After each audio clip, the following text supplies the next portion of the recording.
geser-geser ya.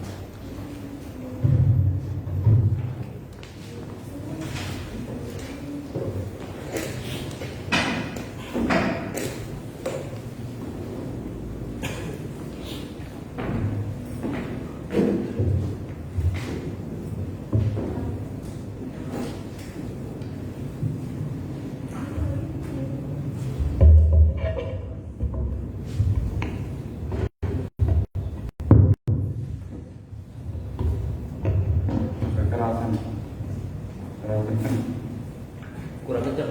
Terlalu kencang ya.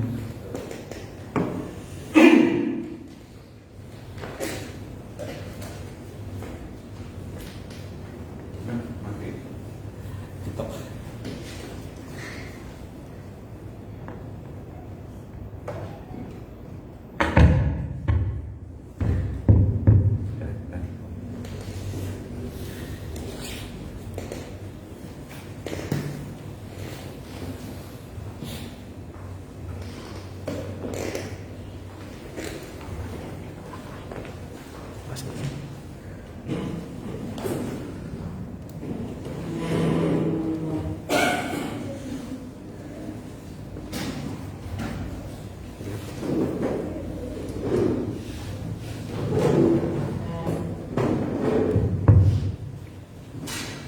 Baik, saudara iman yang terkasih dalam Tuhan Yesus, selamat pagi. Apa kabar? Pagi. Baik, amin. Kita akan memulai acara berjemaat kita pada pagi hari ini. Kita akan memuji Tuhan dari nomor 99, lagu pujian nomor 99, undang jemaat untuk bangkit berdiri. Kita akan nyanyikan ayat 1, 2, dan yang keempat dulu.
Baik, mari kita berdoa.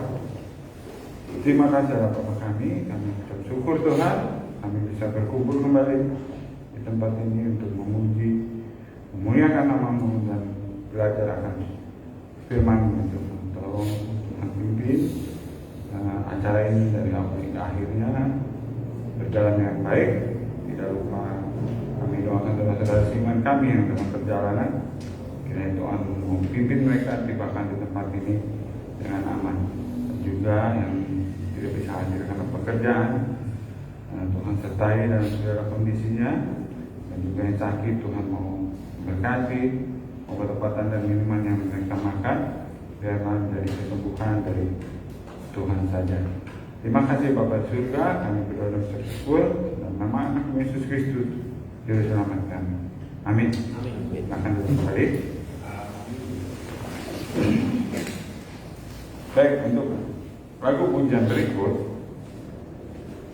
sebelum kita mendengarkan pembacaan firman Tuhan, lagu berikut terambil dari nomor 148.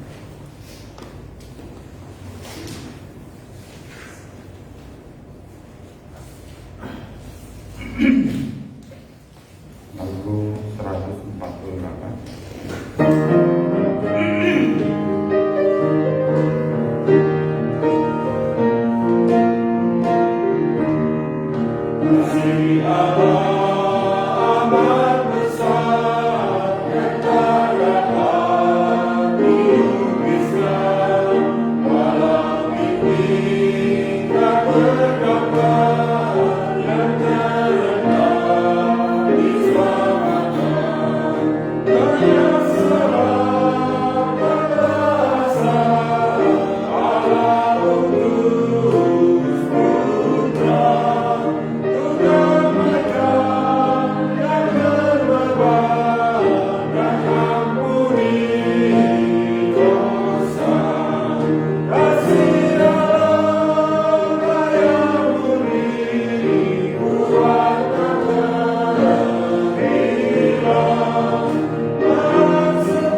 kita pada pagi hari ini.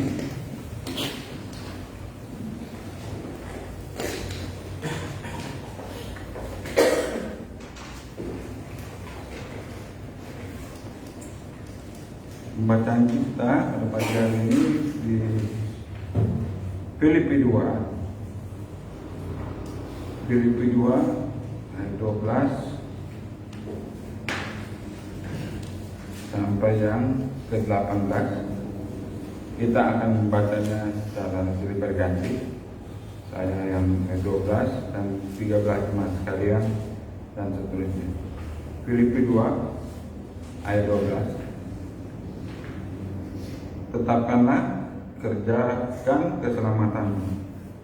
Hai saudara-saudaraku yang kasih, kamu senantiasa taat, karena itu tetaplah kerjakan keselamatanmu dengan takut dan gentar. Bukan saja seperti waktu aku masih ada, tetapi terlebih pula sekarang waktu aku tidak hadir. Karena Allah yang mengerjakan di dalam kamu baik kemauan maupun pekerjaan menurut kehendaknya.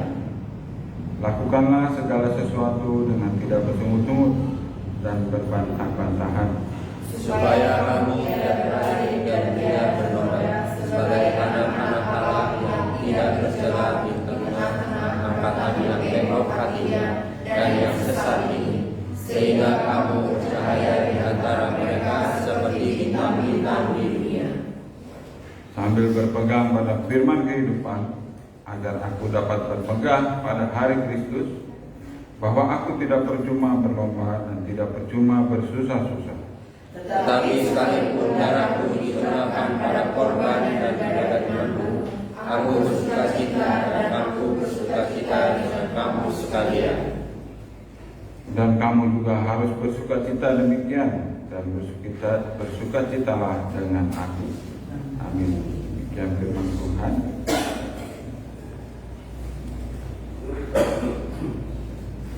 Baik, kita masih memuji Tuhan dari nomor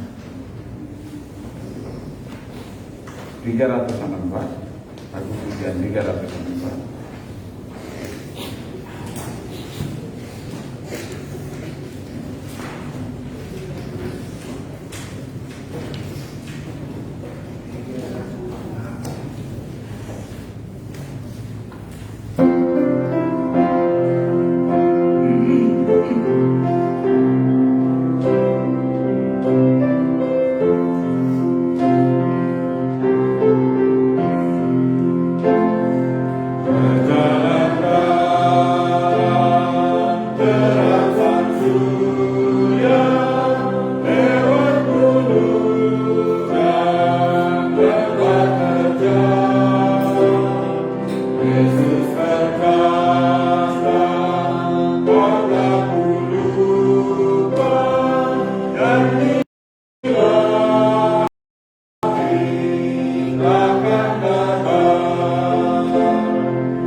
Baik, kita akan memasuki ke pemberian kita. Ini bertugas untuk mempersiapkan dirinya. Kita akan memuji Tuhan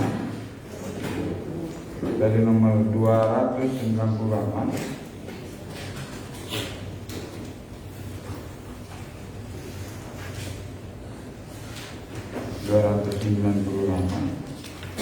Di ayat yang kedua yang bertugas silakan menjalankan undi.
Terima kasih Tuhan Yesus. Baru saja kami mengumpulkan sedikit daripada apa yang kami miliki. Pakailah persembahan ini untuk memuliakan nama Tuhan di tempat ini, di sekitarnya akan sampai ke mana-mana asal iman ini. Tuhan Yesus, berkati tangan-tangan yang sudah memberi. Terima kasih atas segalanya. Dalam nama Yesus, kami bersyukur atas segala. Amin. Terima kasih teman. Baik, untuk lagu kita yang terakhir sebelum kita mendengarkan penguraian firman Tuhan, kita akan memuji dari nomor 206, lagu pujian kita 206.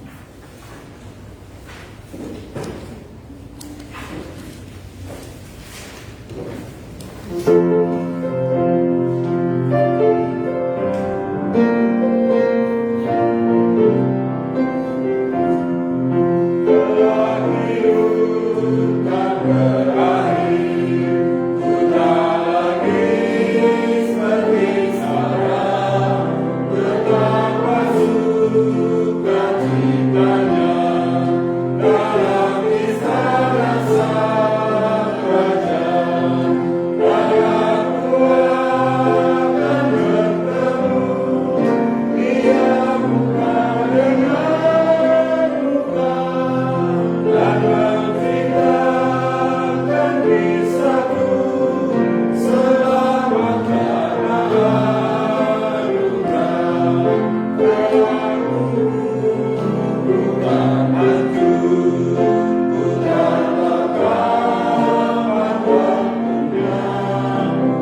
silakan ikuti gurunya.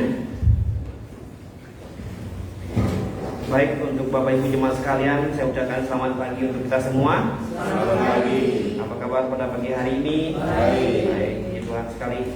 Cuaca cerah, walaupun agak sedikit mendung, tapi puji Tuhan kita masih diberikan kesempatan untuk berkumpul berjemaat pada pagi hari ini. Dan sebelum kita belajar firman Tuhan, saya mau mengajak kita bernyanyi satu lagu lagi, Pak. Satu lagu lagi. Dan lagu yang ingin kita nyanyikan nomor 148 tadi, ya. Kasih Allah. Dan saya undang kita semua untuk bangkit berdiri. Lagu yang sangat indah, ya. Kita mau nyanyikan ayat 1 dan ayat yang ketiga saja, kasih Allah.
Segala puji dan hormat ya Tuhan kami naikkan kehadirat-Mu. Kami mengucap syukur kalau pada pagi hari yang cerah ini Tuhan masih memberikan kami kekuatan, kesehatan, bahkan kesempatan untuk datang berkumpul berjemaat. Kami barusan menyanyikan lagu-lagu yang indah, dan kiranya semua puji-pujian yang kami naikkan hari ini berkenan di hati Tuhan. Kami juga sedang mengumpulkan persembahan guna operasional pelayanan di tempat ini. Tuhan berkati tangan-tangan yang sudah memberi, yang belum sempat memberi, dan yang mengolahnya. Kiranya semua dilakukan demi kemuliaan nama Tuhan. Dan sebentar lagi Tuhan kami akan bersama-sama untuk mempelajari, merenungkan firman-Mu. Tolong kami semua, berikan kami hati yang baik, konsentrasi yang baik untuk kami bisa mempelajari firman-Mu dengan benar. Terima kasih ya Bapa. Kami berdoa hanya di dalam nama Tuhan Yesus Kristus, Juru Selamat kami yang hidup, kami mengucap syukur. Amin. Silakan duduk Bapak Ibu sekalian. Lagu yang sangat indah ya, kasih Allah. Bahkan penulis lagu mencoba mendeskripsikan bahwa dari timur sampai barat ini tidak cukup memuat, menuliskan, mencatatkan kasih Allah yang begitu besar kepada manusia, kepada dunia ini, terutama keselamatannya yang Dia berikan kepada setiap manusia tanpa pilih, kepada semua manusia, semua ras, semua bangsa. Dan oleh sebab itulah, karena kasih karunia Tuhan yang besar dalam hidup kita, itu sebabnya kita ada hari ini, dan saat ini kita akan sama-sama belajar firman Tuhan. Saya ajak kita semua membuka surat 2 Petrus pasal 1 ayat yang ke-10. 2 Petrus pasal 1 ayat yang ke-10. Kita akan membaca ayat 10 dan ayat 11 secara bersama-sama. 2 Petrus pasal 1 ayat 10 dan 11. Kita membacanya bersama-sama dalam hitungan yang ketiga. 1, 2, 3. Karena itu, saudara-saudaraku, berusahalah sungguh-sungguh supaya panggilan dan pilihanmu makin teguh. Sebab jikalau kamu melakukannya, kamu tidak akan pernah tersandung. Dengan demikian, kepada kamu akan dikaruniakan hak penuh untuk memasuki kerajaan kekal, yaitu kerajaan Tuhan dan Juru Selamat kita, Yesus Kristus. Saya mau bacakan sekali lagi untuk kita semua, agar kita semakin memahami ayat ini. Karena itu, saudara-saudaraku, berusahalah sungguh-sungguh supaya panggilan dan pilihanmu makin teguh. Sebab jikalau kamu melakukannya, kamu tidak akan pernah tersandung. Dengan demikian, kepada kamu akan dikaruniakan hak penuh untuk memasuki kerajaan kekal, yaitu kerajaan Tuhan dan Juru Selamat kita, Yesus Kristus. Oleh sebab itu, Bapak Ibu sekalian yang dikasihi Tuhan, pada pagi hari ini kita akan merenungkan topik renungan kita adalah panggilan dan pilihan. Panggilan dan pilihan kita. Bapak Ibu sekalian yang dikasihi oleh Tuhan, kita lihat di sini ya, Rasul Petrus ya menuliskan surat yang kedua ini, melanjutkan suratnya yang pertama. Kepada siapa katanya? Kepada orang-orang yang ada di Pontus ya, Galatia, Kapadokia, Asia Kecil dan Bitinia. Ini daerah-daerah Asia Kecil yang hari ini dikenal dengan Turki. Saya tidak tahu apakah hari ini masih ada sisa-sisa dari orang-orang yang pernah mendengar kebenaran dari Rasul Petrus pada saat itu. Tetapi paling tidak kita hari ini mendapatkan satu nasihat, satu harapan, satu wejangan yang dituliskan oleh Rasul Petrus yang bisa kita pelajari hari ini. Dan dia minta supaya kita, saudara-saudara, berarti ini mengacu kepada, karena kalau biasanya para rasul penulis Alkitab menggunakan kata saudara-saudara, ini berarti mereka adalah bagian dari kita, bagian artinya satu iman, saudara seiman. Berarti Petrus menuliskan surat ini terkhusus untuk mereka yang sudah diselamatkan, yang ada di daerah Pontus, Galatia, Kapadokia, Bitinia, Asia Kecil dan sebagainya. Jadi berlaku untuk orang-orang yang sudah diselamatkan, yang sudah percaya kepada Yesus Kristus dengan sungguh-sungguh. Berarti ini cocok untuk kita pelajari pada pagi hari ini, karena kita adalah orang-orang yang sudah sungguh-sungguh diselamatkan. Amin. Ya, oleh sebab itu Petrus minta lewat suratnya supaya kita bersungguh-sungguh. Bersungguh-sungguh kalau dalam bahasa Inggrisnya rajin di sini. Be diligent. Rajin, supaya kita rajin untuk apa? Terhadap panggilan dan pilihan kita, agar pilihan dan panggilan kita ini semakin teguh, semakin teguh. Bapak Ibu sekalian yang dikasihi oleh Tuhan ya. Kalau kita lihat di sini, kita mau melihat ada 3 poin yang akan kita bahas pada pagi hari ini, yang berhubungan dengan ayat-ayat yang barusan kita baca.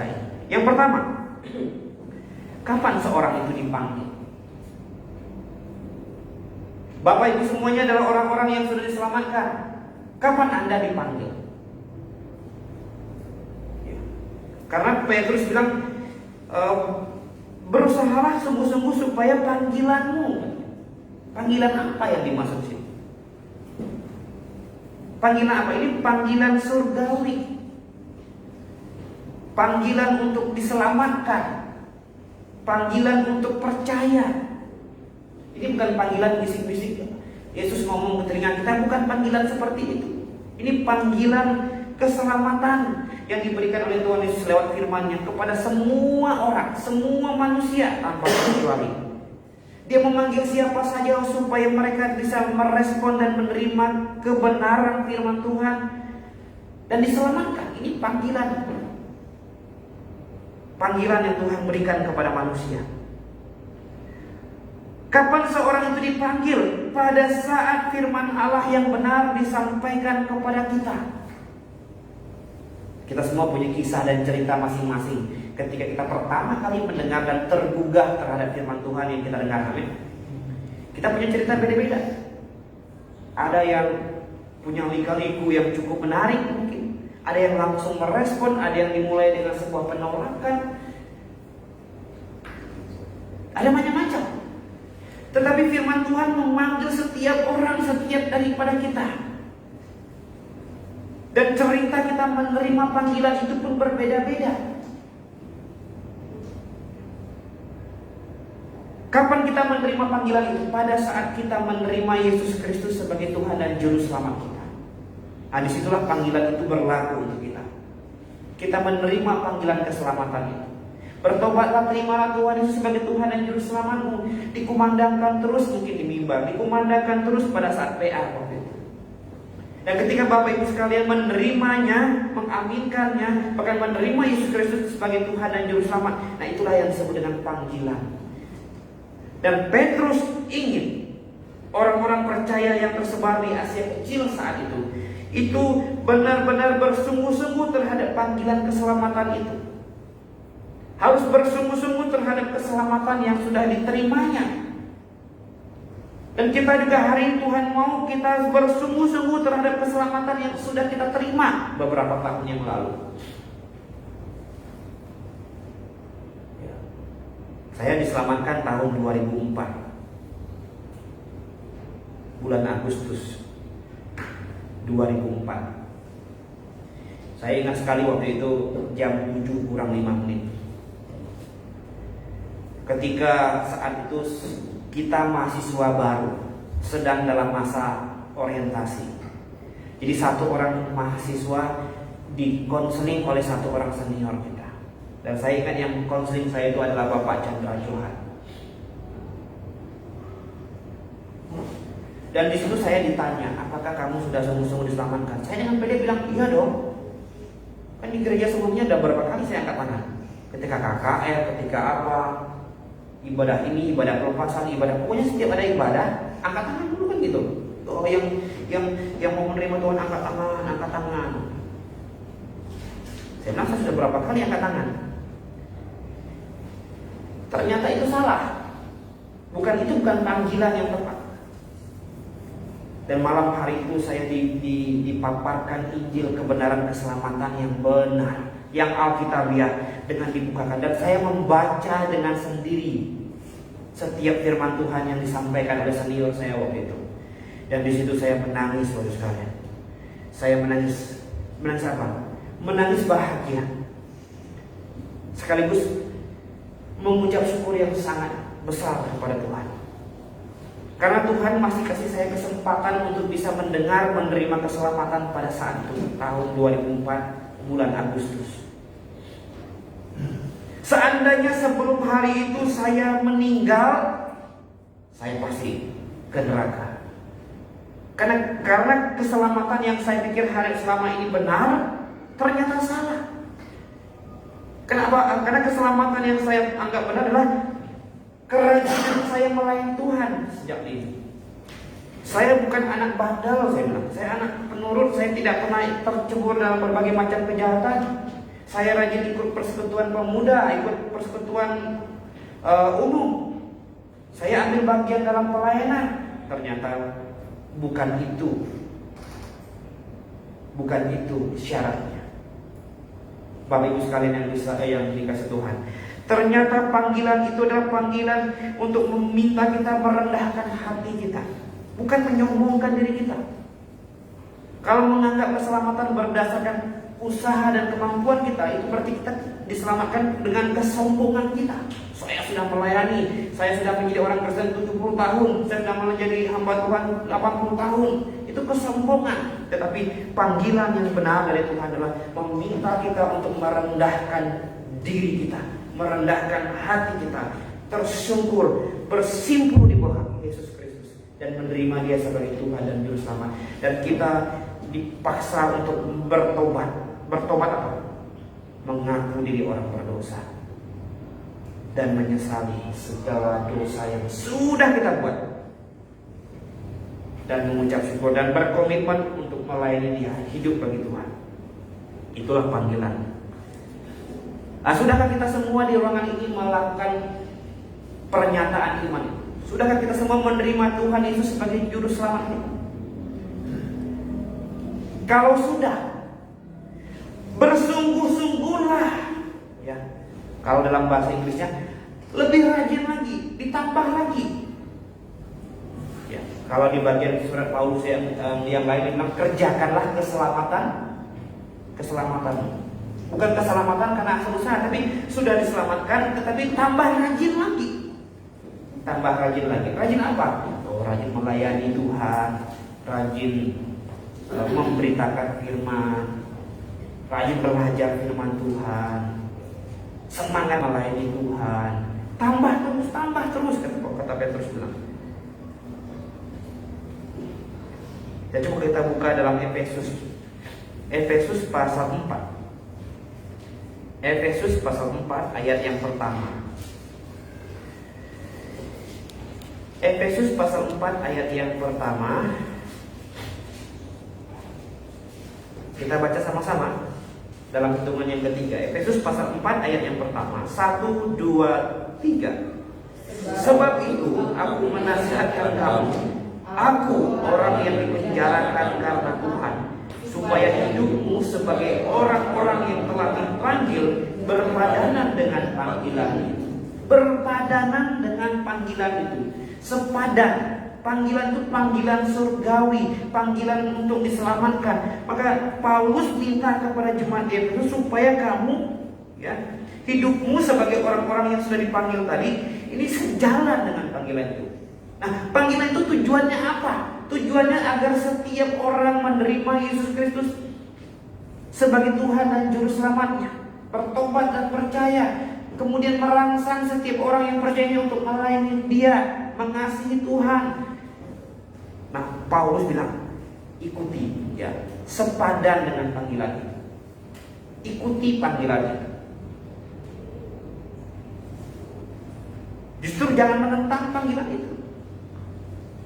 Makanya kalau orang yang sudah sungguh-sungguh percaya dan sudah sungguh-sungguh diselamatkan, timbul rasa ingin melayani Tuhan, timbul rasa mengasihi Tuhan yang bukan dibuat-buat gitu.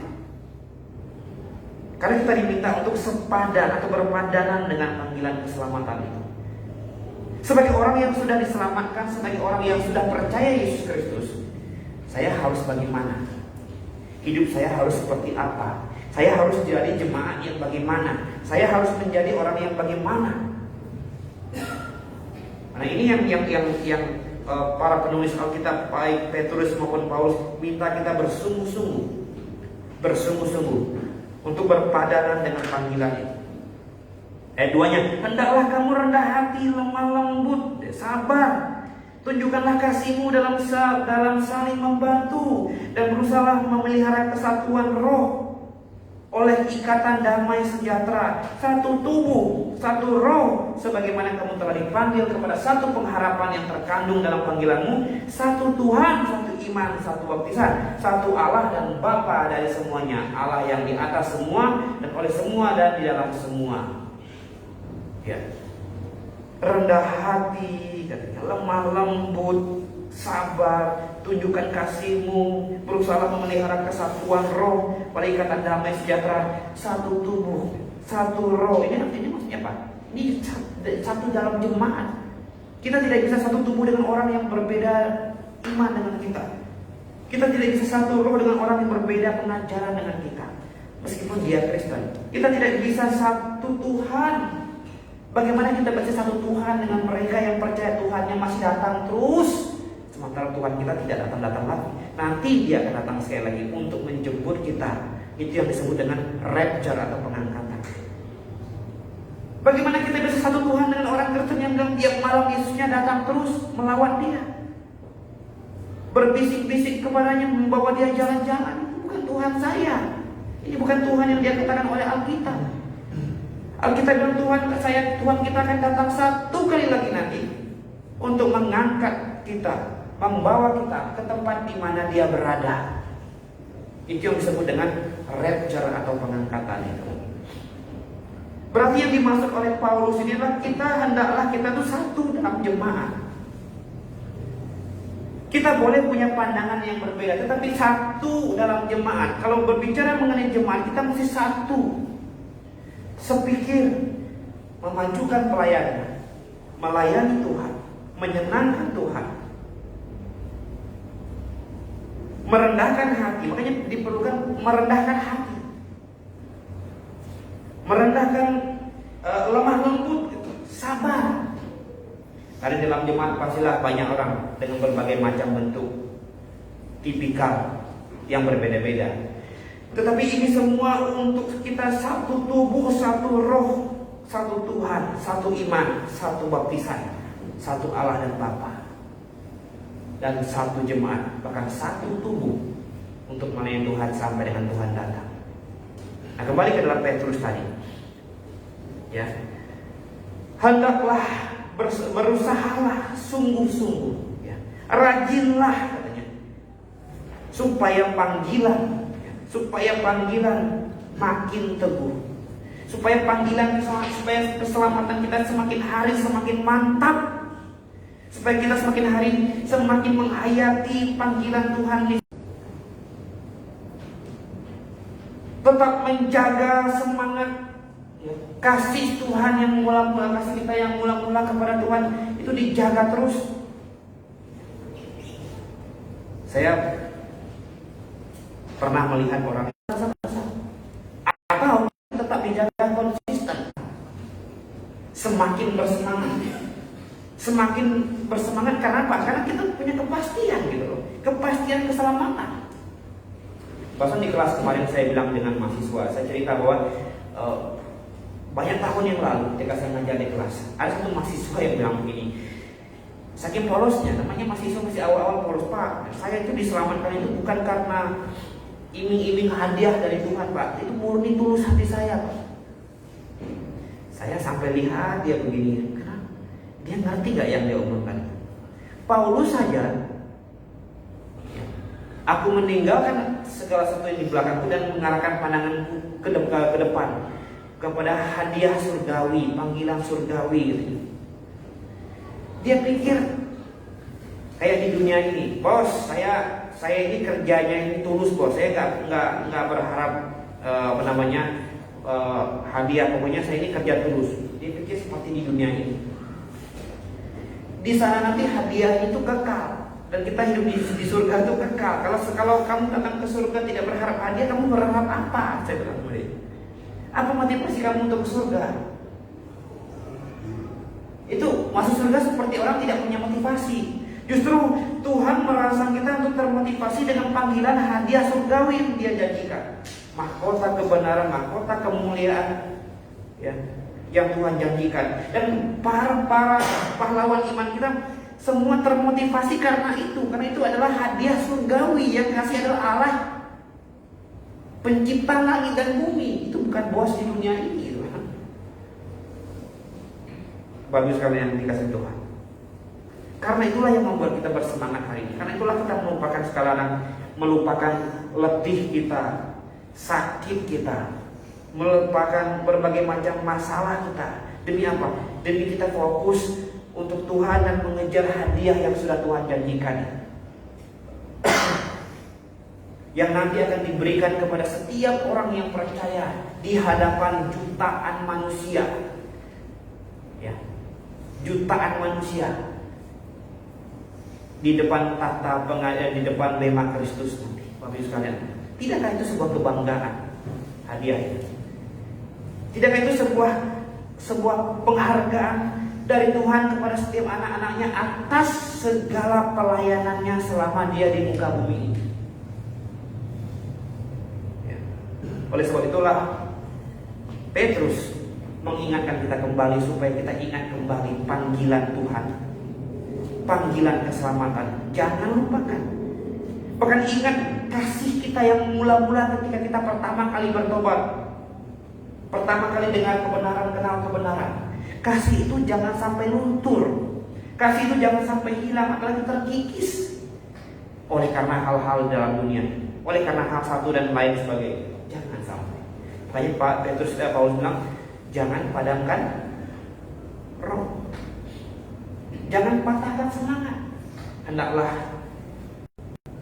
terus berkobar-kobar. Bagaimana supaya panggilan kita itu tidak berkurang atau kita melupakan kasih kita yang mula-mula? Dengan belajar firman Tuhan, satu-satunya cara. Dan jangan menjauhkan diri dari pertemuan-pertemuan jemaat. Itu yang kedua. Karena dengan inilah kita bisa dimotivasi, kita bisa digerakkan, kita bisa didorong, kita bisa ditegur, kita bisa dinasehati oleh firman Tuhan. Supaya apa? Supaya demi kita ingat selalu akan panggilan kita yang awal itu, panggilan keselamatan yang mulia. Tetapi jika ada yang belum diselamatkan, yang belum bertobat dan percaya, maka jangan tunggu lama-lama. Takutnya panggilan itu diberikan, lama-lama panggilan itu jadi biasa. Kadang-kadang kita sebagai pengkhotbah di GBA ini kadang-kadang berpikir jangan sampai kita setiap hari, setiap minggu khotbah tentang keselamatan, akhirnya itu menjadi sesuatu yang biasa. Padahal kita buat tiap minggu agar orang bisa terima Tuhan, diselamatkan. Tetapi takutnya ada orang yang salah mengartikan dan menjadikan itu sebagai hal yang biasa karena terlalu sering dikumandangkan. Oh, jangan sampai itu terjadi dan terbersit muncul di dalam pikiran kita. Kita buka Filipi, Bapak Ibu sekalian. Filipi, surat Paulus kepada jemaat di Filipi. Filipi pasal 3 ayat 14.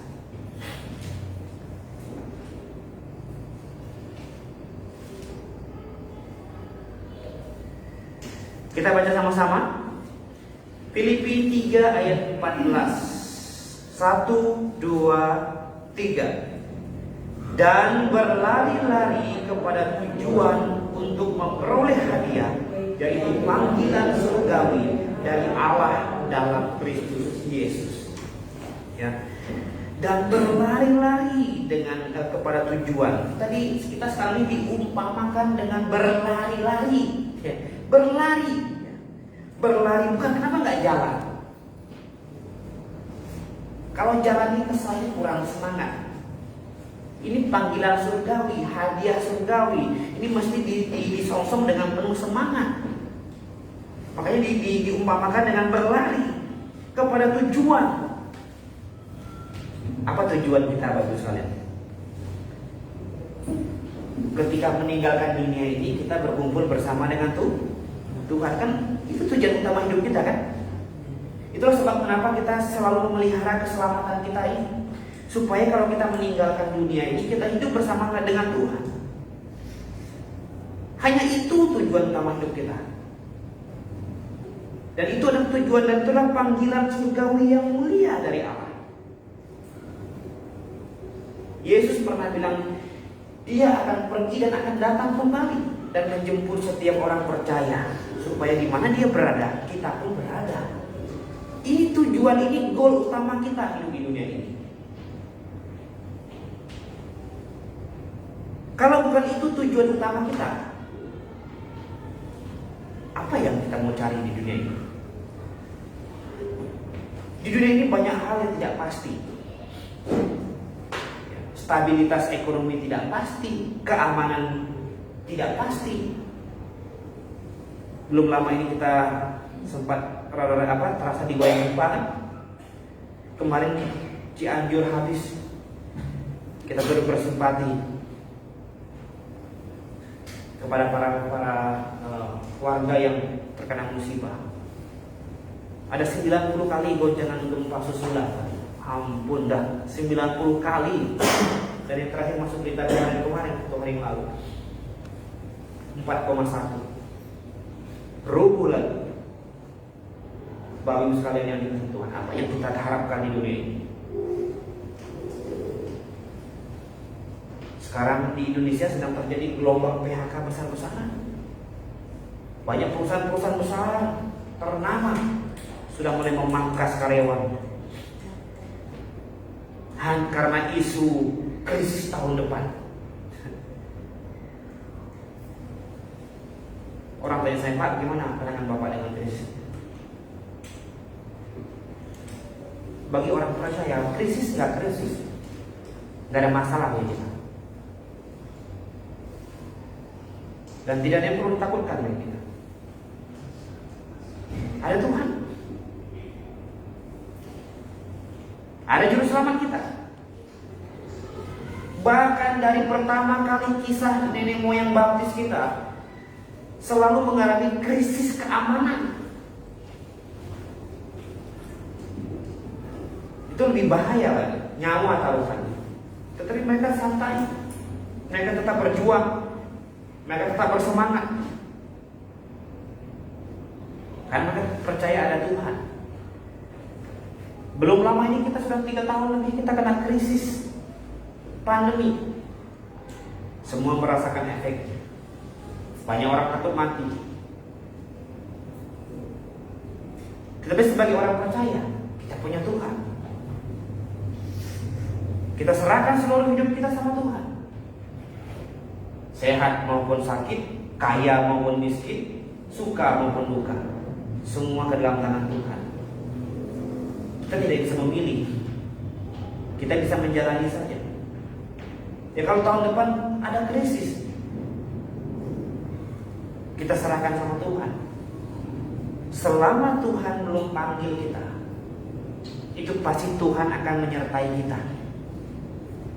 Selama kita masih ada di dunia ini, berarti penyertaan Tuhan terhadap jemaatnya tetap akan ada. Itu kita jaga. Itu yang akan tetap kita ingat terus. Bapak sekarang yang dikasih Tuhan, ya.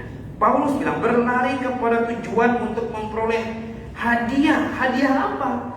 Hadiah yaitu panggilan surgawi, ya, dari Allah dalam Kristus Yesus. Ayat 15-nya, karena itu marilah kita yang sempurna berpikir demikian. Berpikir seperti itu. Berpikir saya kesana itu karena tujuan untuk mendapatkan hadiah panggilan surgawi itu. Dan jikalau lain pikiranmu tentang salah satu hal itu akan dinyatakan Allah juga kepadamu. Tapi baiklah, tingkat pengertian yang telah kita capai, kita lanjutkan menurut jalan yang telah kita tempuh. Ya. Bapak Ibu sekalian yang dikasihi Tuhan. Jadi, kapan seorang dipanggil? Sudah tahu, pada saat kita bertobat dan percaya. Disitulah panggilan itu berlaku untuk kita. Nah, poin yang kedua sekarang, kapan seorang dipilih? Kan gitu. Jadi kan panggilan dan pilihan. Kita sudah tahu kapan saatnya kita dipanggil. Nah, sekarang menjadi pertanyaan, kapan kita dipilih? Hari ini ada satu kelompok kekristenan yang percaya bahwa Allah sudah pilih sebagian orang, sebagian saja, sebagian tidak dipilih Allah. Nggak tahu kenapa. Karena sudah diputuskan Allah dalam dekretnya. Kapan dekret itu dilakukan? Sebelum dunia dijadikan. Jahat sekali Allah itu. Kalau sebelum dunia ini ada, berarti sebelum manusia ini ada, orang sudah dipilih dan ditentukan. Kenapa dia tidak pilih semuanya? Kenapa dia pilih sebagian? Oh, itu rahasia Allah. Rasanya kita pengen tanya Allah seperti itu. Allah, kenapa Allah tidak pilih semuanya? Kan kalau Allah kan berarti Allah punya kuasa untuk pilih semua manusia. Kalau sebagian dibiarkan binasa, sebagian dibiarkan dibuat selamat. Nah, ini semua kesalahan karena pengajaran konsep pilihan yang salah, yang tidak sesuai dengan Alkitab. Nah, sekarang kita menjadi pertanyaan kita yang kedua adalah kapan kita dipilih? Coba kita buka beberapa ayat firman Tuhan. Yang pertama Roma 16 ayat 13. Roma 16 ayat yang ke-13. Kita baca sama-sama.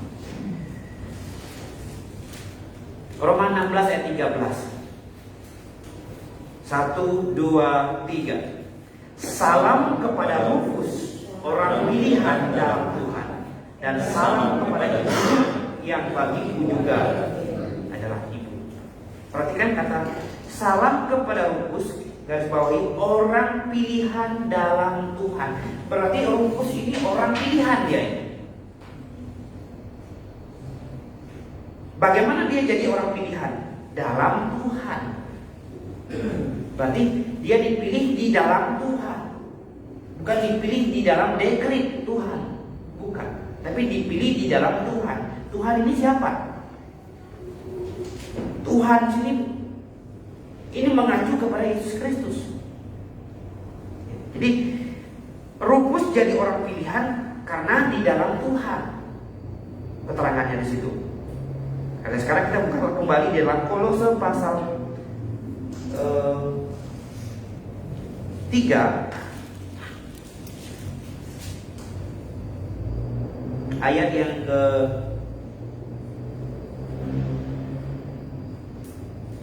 sebentar. Kolose pasal berapa?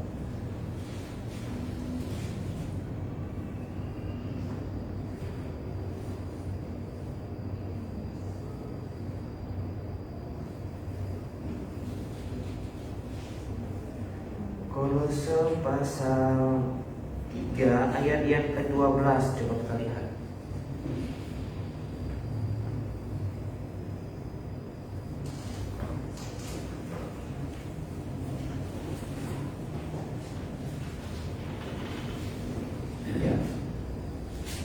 Kolose pasal yang ke-3 bukan 12 sepertinya ya. Sebentar Bapak sekalian ya. Kolose pasal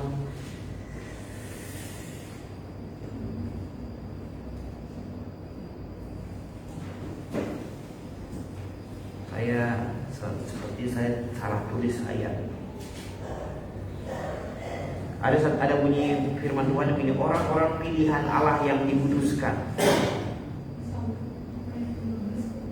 Pasal 2 pasal 3 12 kita lihat ya.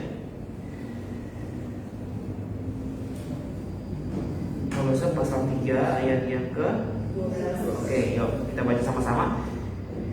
Kolose pasal 3 ayat 12. 1, 2, 3. Karena itu sebagai orang-orang pilihan Allah yang dikuduskan dan dikasihinya, kenakanlah belas kasihan, kemurahan, kerendahan hati, kelemah lembutan, dan kesabaran. Oke, kita lihat sini. Sebagai orang-orang pilihan Allah yang dikuduskan. Nanti kita lihat orang-orang pilihan itu pertama di dalam Tuhan. Yang kedua, orang-orang pilihan Allah ini adalah orang-orang yang dikuduskan. Dikuduskan ini apa maksudnya? Orang-orang ini adalah orang-orang yang dikhususkan atau orang-orang yang dipanggil untuk keluar dari suatu kondisi dan menerima Yesus Kristus sebagai Tuhan dan Juru Selamatnya. Karena dikuduskan di sini bukan hanya sekedar artinya bersih atau suci, tapi juga adalah dipisahkan. Orang-orang yang terpisah, orang-orang yang dipisahkan dari dunia. Kepada siapa? Orang-orang yang percaya Yesus Kristus adalah orang-orang yang dipisahkan dari dunia, yang pola pikirnya, yang motivasinya, yang hidupnya tidak lagi seperti dunia. Nah, inilah orang-orang yang dikuduskan. Jadi orang-orang pilihan Allah itu yang seperti itu. Ya, orang-orang yang dipilih Allah secara khusus berdasarkan panggilan dan mereka yang mau merespon panggilan Tuhan tadi. Bisa dikatakan orang-orang pilihan Allah ini yang dikuduskan ini adalah jemaat Tuhan. Ya, jemaat Tuhan. Oke, satu kali lagi. 1 Petrus kita buka beberapa ayat firman Tuhan ya. 1 Petrus pasal 1 ayat 18 sampai 20. 1 Petrus 1 ayat 18 sampai 20. Kita baca sama-sama kembali. 1 Petrus pasal 1 ayat 18 sampai 20. Sudah ketemu? 1, 2, 3. Sebab kamu tahu bahwa kamu telah ditebus dari cara hidupmu yang sia-sia yang kamu warisi dari nenek moyangmu itu, bukan dengan barang yang fana, bukan pula dengan perak atau emas, melainkan dengan darah yang mahal, yaitu darah Kristus yang sama seperti darah anak domba yang tak bernoda dan tak bercacat. Ia telah dipilih sebelum dunia dijadikan, tetapi karena kamu, Ia baru menyatakan dirinya pada zaman akhir. Kan ayat 20-nya. Ia telah dipilih sebelum dunia dijadikan. Ia itu siapa? Yesus Kristus yang jelaskan di ayat 18 dan 19. Berarti Yesus Kristus ini adalah orang pilihan Tuhan yang sudah dipilih, ya. Dipilih ya sebelum dunia dijadikan, bahkan dipilih oleh Allah. Dan baru menyatakan dirinya pada zaman akhir. Nah, jadi dari 3 ayat ini kita dapatkan sebuah kesimpulan bahwa ketika seseorang percaya kepada Yesus Kristus sebagai Tuhan dan Juru Selamatnya, maka saat itulah dia digolongkan dan dianggap sebagai orang pilihan, karena saat itu dia ada di dalam Tuhan. Dia ada di dalam Yesus karena imannya. Jadi, kapan seseorang itu dipilih? Pada saat kita bertobat dan percaya kepada Yesus Kristus sebagai Tuhan dan Juru Selamat. Nah, pada saat itulah kita disebut orang pilihan, karena kita saat itu sudah di dalam Tuhan. Kenapa? Karena Yesus adalah orang pilihan, dipilih oleh Allah sebelum dunia dijadikan. Dan siapa saja yang percaya kepada Yesus Kristus, dia juga disebut orang pilihan Allah. Dan konsep pemilihan yang benar itu yang seperti ini. Jadi kita jadi orang pilihan bukan karena Allah cap cicuk lalu kita dipilih, gitu. Bukan. Itu Allah yang tidak punya sifat maha kasih, yang memilih sebagian orang untuk diselamatkan, sebagian dibiarkan binasa. Untuk apa dia ciptakan manusia kalau toh dia biarkan binasa? Tetapi Tuhan yang maha mulia tidak mau tidak ingin agar manusia itu binasa justru. Makanya panggilan surgawi itu, panggilan keselamatan itu diberikan kepada semua bangsa. Tetapi sayang sedikit yang meresponnya. Nah, orang-orang yang merespon panggilan Tuhan inilah yang disebut sebagai orang pilihan Tuhan. Ketika kapan? Ketika kita ada di dalam Tuhan dan Yesus di dalam kita. Sejak saat itulah kita disebut orang pilihan Allah. Jadi beda ya, pemilihan yang dipercaya sebagian orang besar orang Kristen sama pemilihan yang ada di dalam Alkitab. Jadi orang pilihan itu disebut orang pilihan karena kita sudah percaya Yesus Kristus, Yesus di dalam aku dan aku di dalam Yesus. Sejak saat itulah kita terhitung orang pilihan. Apakah Bapak pilih semua orang pilihan hari ini? Amin. Karena kita sudah ada di dalam Tuhan. Jadi kita dipilih karena iman, berarti syaratnya. Bukan dipilih acak. Bukan dipilih atas suka-sukanya Tuhan, bukan. Tapi dipilih karena syarat pemilihan kita, pengajaran yang Alkitabiah, pemilihan itu selalu ada syaratnya. Gak usah kita bicara Tuhan. Kita saja kalau pilih sesuatu pasti ada syaratnya. Kita pilih baju nih, kita mau pilih baju. Apa syarat misalnya? Jahitan dulu nih, betas atau tidak? Warnanya, saya suka atau tidak? Yang terakhir apa? Harganya, kan gitu. Sesuai dengan tidak. Setelah sesuai semuanya, bentuknya, baru kita beli dan pilih. Ada syaratnya kan? Di dunia ini semua pilihan itu pasti ada syaratnya. Ketika seorang bos mau rekrut seorang karyawan, pasti ada pilihannya. Apa pilihannya? Syaratnya? Ya kualifikasinya. Fresh graduate misalnya, IP di atas 3 misalnya. Pengalaman di atas 2 tahun. Semua ada syaratnya, barulah dia terpilih. Makanya kadang-kadang aneh gitu ya. Ada pengajaran yang Tuhan pilih tapi tanpa syarat. Tanpa syarat. Bagaimana kalau yang dipilih Tuhan tidak mau percaya Tuhan? Gara-gara dipilih tanpa syarat. Dan bagaimana mereka yang mau percaya Tuhan tapi tidak bisa karena tidak dipilih? Padahal dia pengen sekali gitu. Puji Tuhan, Tuhan kita tidak seperti itu. Pemilihan yang benar adalah pemilihan yang dikarenakan yang dilihat berdasarkan iman kita kepada Yesus Kristus. Nah, kalau mereka yang percaya pemilihan tadi itu, setelah dipilih baru dikasih iman. Dan dikasih orang yang dikasih iman ini tidak bisa menolak lagi. Ibaratnya dipaksain. Berarti melanggar kehendak bebas manusia kalau begitu. Kalau Tuhan paksakan orang beriman kepadanya, berarti ini Tuhan yang otoriter. Jadi dia paksa orang untuk percaya kepadanya. Sementara ada yang mempercayai Tuhan dengan hati tapi tidak dipilih. Nah, masuk logika nggak sih? Itu yang sebenarnya irresistible grace. Kasih karunia tidak bisa ditolak. Di mana kalau kehendak bebas manusia kau tidak bisa menolak? Bagus sekalian yang dikasih Tuhan. Nanti kapan kita singgung lebih dalam hal itu, ya. Jadi kapan seseorang itu dipilih? Ya pada saat dia percaya Yesus dengan sungguh-sungguh. Nah, coba kita baca satu ayat firman Tuhan yang sudah sering kita baca. Efesus 1 ayat 13. Efesus 1 ayat 13. Nah, ini sudah sering kita baca ini. Kalau kita lihat dari ayat 3 sampai dengan ayat yang ke-14, itu ada banyak kata. Nanti Pak Yusuf boleh list itu. Kata di dalam Kristus, di dalam surga, di dalam Dia, di dalam kasih, di dalam Tuhan, ya. Ada banyak kata di dalam itu. Nah, kita baca ayat yang 13. 1, 2, 3. Di dalam Dia kamu juga, karena kamu telah mendengar firman kebenaran, yaitu Injil keselamatanmu. Di dalam Dia kamu juga, ketika kamu percaya, dimanaikan dengan Roh Kudus yang dijanjikannya. Berarti kita dapat Roh Kudus karena kita ada di dalam Dia. Intinya syaratnya adalah di dalam Dia. Nah, supaya bisa di dalam Dia ini lewat iman tadi. Beriman kepada Yesus Kristus supaya kita bisa ada di dalam Dia.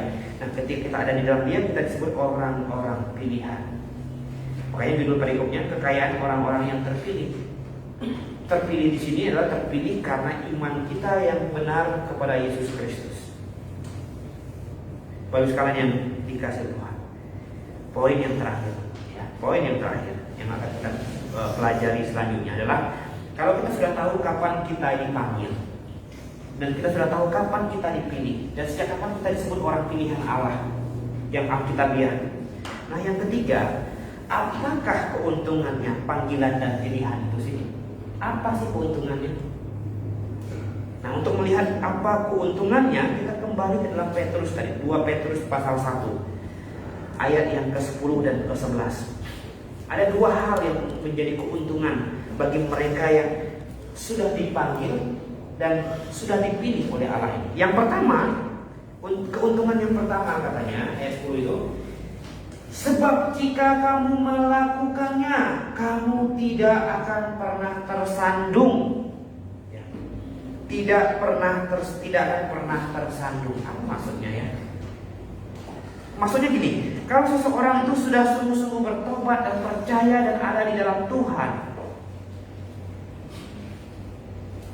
harapan Tuhan orang ini yang sudah sungguh-sungguh percaya ini tidak mudah tersandung dan disandung oleh orang lain. Tidak mudah dan tidak gampang tersandung oleh siapapun. Karena dia sudah punya pengharapan, pengetahuan yang benar akan Tuhan. Yang benar akan Tuhan. Nah, minggu lalu kita sudah pernah bahas tentang masalah makan ya. Walaupun tidak dibahas di minggu lalu kita bicara mengenai bagaimana Pak kalau makan makanan yang sudah dipersembahkan kepada berhala itu dosa atau tidak? Jawabannya tidak dosa. Karena apa? Karena sekarang tidak ada lagi makanan yang haram, semuanya halal di kacamata firman Tuhan. Tetapi hati-hati, ada yang bisa membuat kita jadi tersandung. Gara-gara tidak ada yang haram, lalu tiba-tiba saya cari kuburan dengan yang gimana ada sesaji itu, saya makan dengan lahap itu dan dilihat orang. Orang kenal, loh, gembala Gibadeko lagi jongkok di sebuah kuburan, lagi makan buah sama makan daging kan. Memang tidak dosa dari makanan itu, tidak mempengaruhi iman saya, tetapi membuat puluhan orang yang melihat saya nungging di situ sambil makan dengan lahapnya itu tersandung dan menutup pintu firman Tuhan yang ingin saya sampaikan ke mereka. Yang Paulus bilang, aku tidak mau memberikan diri menjadi sandungan bagi orang lain. Tapi tiba-tiba ada orang antar, Pak, ini ada makanan. Ya, saya makan di rumah. Atau saya dipanggil saya teman tuh ada ada jamuan makan di rumahnya misalnya kan. Ternyata sebelum dihidangkan mereka ada doa dulu kepada keyakinan mereka sendiri dan sebagainya, nggak masalah. Ya, kita datang dengan elegan. Yang salah itu adalah saking kita ingin bilang ini tidak dosa kalau kita dengan lahapnya, nah itu yang salah. Kita jadi batu sandungan bagi orang lain, menutup pintu firman Tuhan. Tetapi kalau kita sungguh-sungguh terhadap panggilan dan pilihan kita, ya, kita tidak akan mudah dan tidak akan pernah tersandung. Sekalian yang saya kasih Tuhan, ada banyak orang yang berusaha untuk menyandung kita. Ada banyak orang yang berusaha untuk menghalangi kita. Itu salah satu bentuk menyandung supaya kita jangan sampai maju di dalam iman. Lalu kita jatuh hanya gara-gara disandung orang. Kalau bisa dielak, kenapa tidak kan gitu? Kalau bisa dihindari, kenapa tidak? Hindari saja. Hindari saja. Ketika ada seseorang yang memutuskan hidupnya untuk fokus kepada Tuhan, maka pasti ada orang-orang yang tidak suka. Ada orang-orang yang akan membicarakan, bahkan memfitnah, kasih omongan-omongan yang pedas, yang sakit, yang membuat telinga ini jadi panas. Nggak apa-apa, biarin saja. Tidak usah diambil pusing. Itu sebenarnya kita tidak usah mudah disandung gara-gara hal-hal seperti itu. Karena tujuan kita adalah demi panggilan surgawi. Yang penting kita di hadapan Tuhan kita mulus, kita benar, kita tidak berpura-pura, kita tidak dibuat-buat. Gak apa-apa. Gak apa-apa. Lihat si Gina, sok rajin, ya kan? Dia tanya teman itu. Sampai-sampai acara kumpul kita dia nggak mau hadir. Biarin aja, dia mau ngomong apa, nanti dia capek sendiri. Lihat Pak Adok sama Bu Heti, semenjak sudah di GBA eksklusif dan tidak mau bergaul. Padahal bukan tidak mau bergaul, tidak mau kumpul untuk hal-hal yang tidak terlalu berguna kan gitu. Yang ujung-ujungnya gosip di situ kan. Ngapain saya ada di situ? Mendingan saya ada di sebuah kumpul jemaat, lebih baik. Ada banyak omongan-omongan yang akan bisa terjadi. Lihat, wah ini sok benar, sok paling suci, sok paling dia sendiri yang masuk surga, semua orang salah. Ya, saya sering kali dengar hujatan orang terhadap GBI, bilang, oh di GBI sendiri yang masuk surga. Ya harapan kita sih ada yang lain ikut gitu. Tapi kalau ternyata kita sendiri ya mau bagaimana lagi? Karena masuk surga itu berdasarkan iman dan pengajaran yang benar di dalam Tuhan. Jadi kalau Anda punya pengajaran yang benar, ya Anda ikut sama-sama dengan kita. Tapi kita mau kasih tahu orang yang benar, tapi orang tidak mau. Kalau toh ternyata nanti akhirnya kita sendiri yang ada di surga, ya apa boleh buat. Yang penting kita sudah pernah ajak, yang penting kita sudah pernah kasih tahu kan gitu. Sama seperti zaman Nuh. Apakah Nuh selama 100 tahun membuat bahtera itu dia tidak pernah ajak orang? Pernah. Cuma orang yang datang kepada Nuh bukan datang untuk mencari tahu kenapa Nuh bikin kapal besar di atas gunung. Datang malah ngejekin kan gitu. Datang malah ngomongin Nuh, orang gila bikin perahu di atas gunung. Kan gimana cara dorongnya kan gitu. Di mana-mana logika kalau orang bikin kapal di tepi laut, di tepi pantai, ini di atas gunung siapa yang ngangkatnya? Udah kapal segede itu kan gitu. Dasar gila. Harusnya datang dengan kenapa Nuh bikin gini? Ada apa Nuh? Nuh ini kan bukan orang yang neko-neko. Nuh ini bukan orang jahat, orang yang lurus hidupnya. Ketika dia buat sesuatu yang agak ekstrim, tanya dong, kenapa Nuh, ada apa? Nuh akan kasih tahu. Sebentar lagi Tuhan akan hukum dunia. Kamu mendingan percaya ikut saya. Kan gitu. Daripada datang kepada Nuh malah mengejek. Nah, ini yang banyak terjadi tuh terhadap perlakuan orang terhadap GBIA. Mungkin karena GBIA terlalu berani kasih tahu salah orang di mana. Kasih tahu salah kan bukan kasih tahu sembarangan, tapi berdasarkan Alkitab. Ya. Harusnya kamu tanya, kenapa ya? Kenapa ya saya salah? Cari tahu. Bukan marah dan bukan justru malah mengeluarkan kata-kata hujat, ejekan dan kolokan.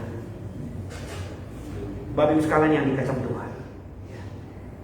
Oh, saya tidak akan mau tersandung oleh hal-hal yang tidak berguna dan tidak bermanfaat.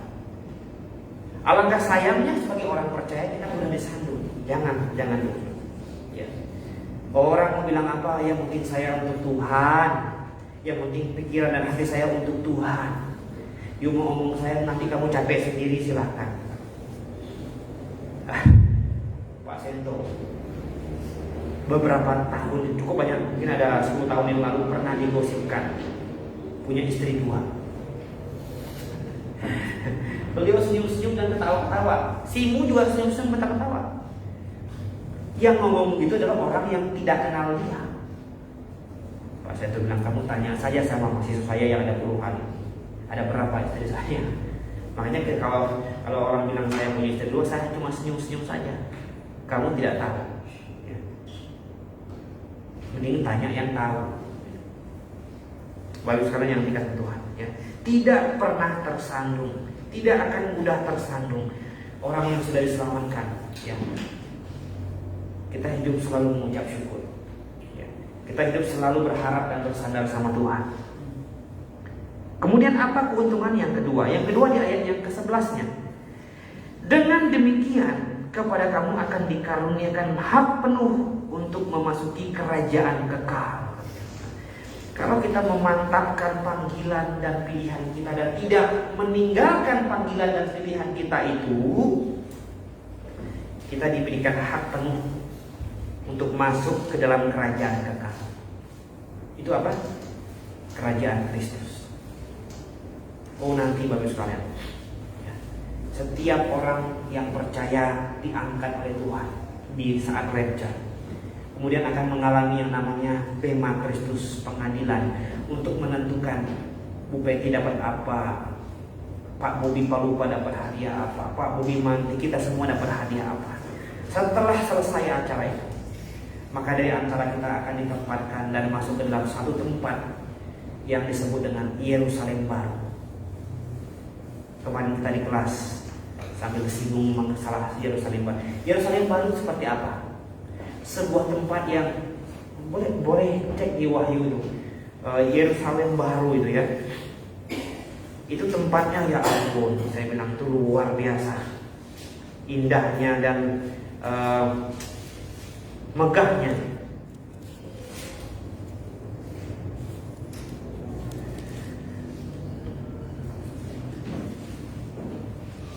Sudah ketemu?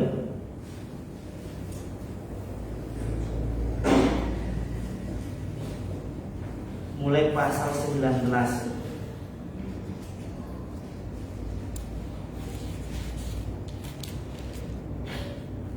Pasal 21 ya, 21. Pasal 19 itu bema Kristus. Ya, Wahyu pasal 19 itu ayat 6. Itu dan seterusnya tentang perjamuan kawin anak domba atau bema Kristus itu ya. Nanti ayat di pasal yang ke-21 ayat 9. Ya. Maka datanglah seorang dari ketujuh malaikat yang memegang ketujuh cawan yang penuh dengan 7 malapetaka terakhir itu. Lalu ia berkata kepadaku, katanya, marilah ke sini, aku akan menunjukkan kepadamu pengantin perempuan mempelai anak domba. Lalu ia dalam roh ia membawa aku ke atas sebuah gunung yang besar, lagi tinggi, dan ia menunjukkan kepadaku kota yang kudus itu, Yerusalem turun dari surga, dari Allah. Jadi ini tidak di surga, tapi turun dari surga, kota yang kudus itu. Kalau Bapak sekalian mau lihat deskripsinya itu mulai dari ayat yang ke-11. Kota itu penuh dengan kemuliaan Allah dan cahayanya sama seperti permata yang paling indah bagaikan permata yasmin, jernih seperti kristal. Ya. Dan temboknya besar lagi tinggi, dan pintu gerbangnya 12 buah, dan di atas pintu-pintu gerbang itu ada 12 malaikat, ya. Dan di atasnya tertulis nama ke-12 suku Israel. Di sebelah timur terdapat 3 pintu gerbang dan seterusnya. Ayat 17, lalu ia mengukur temboknya 144 hasta menurut ukuran manusia, yang adalah juga ukuran malaikat. Tembok itu terbuat dari permata. Intinya ini tempat yang super indah. Makanya kalau orang mau masuk surga bawa hartanya, ini nggak ada harganya. Ini sekelas permata, bukan lagi emas. Ya. Pintunya, jalan-jalan kotanya itu terbuat dari emas murni, bagaikan kaca bening, saking murninya. Dan disinilah tempat mempelai perempuan. Mempelai perempuan ini panggilan untuk siapa? Untuk jemaat. Yesus itu mempelai laki-laki, mempelai perempuan siapa? Ya kita. Orang-orang percaya jemaat Allah digambarkan sebagai mempelai perempuan. Akan ditempatkan di situ. Tempat kota yang kudus yang turun dari surga. Ya, kita bisa bayangkan itu suatu tempat yang tidak di bumi, tetapi di atas awan. Nah, karena konsep seperti ini, banyak orang yang berusaha untuk bikin film zaman dulu sampai zaman sekarang. Ada kota besar, kapal induk besar yang terapung di atas awan-awan gitu kan. Film-film Star Trek, macam-macam yang dulu, Star Wars, apalagi itu film-film yang di atas tuh ada tempat tinggal dan bisa hidup dan sebagainya. Nah, disitulah nanti setiap dari kita. Dan kita akan ikut bersama-sama dengan Tuhan memerintah di bumi, di kerajaan 1000 tahun. Oh, bagus sekali. Itu bukankah itu menjadi hal yang sangat kita tunggu-tunggu? Dan kemudian nanti setelah itu, ya, masuklah ke dalam kekekalan. Ya, sebenarnya Yerusalem itu baru itu adalah tempat kekal kita. Masuk ke dalam kekekalan. Hidup bersama-sama dengan Tuhan di kerajaannya yang kekal selama-lamanya. Kalau kita bersungguh-sungguh atas panggilan kita dan atas pilihan kita, pilihan iman kita, mau percaya kepada Yesus Kristus sebagai juru selamat kita. Amin. Mari kita bersatu dalam doa.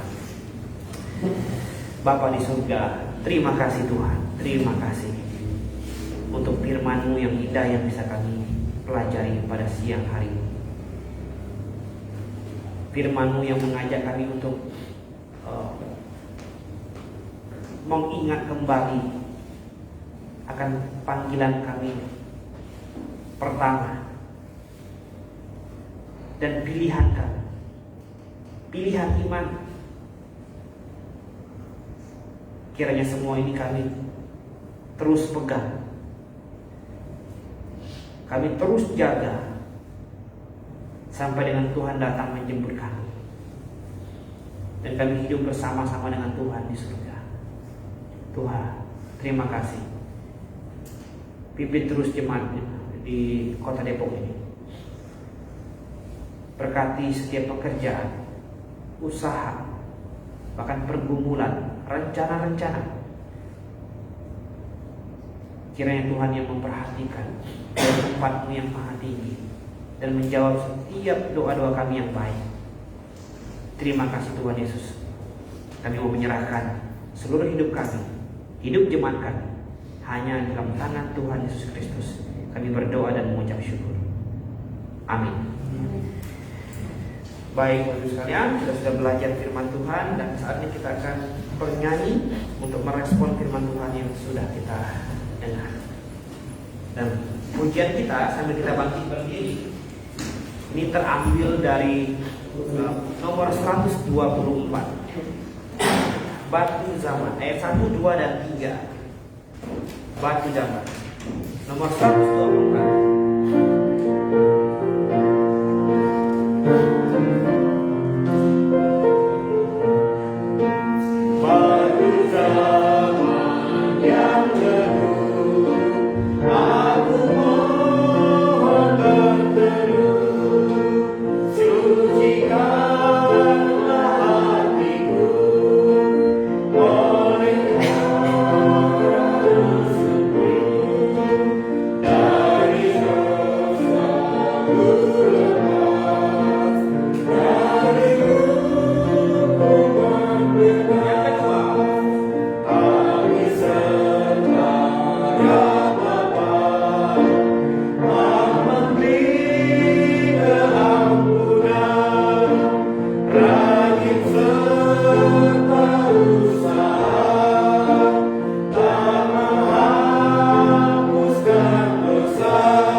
Silakan duduk Bapak sekalian.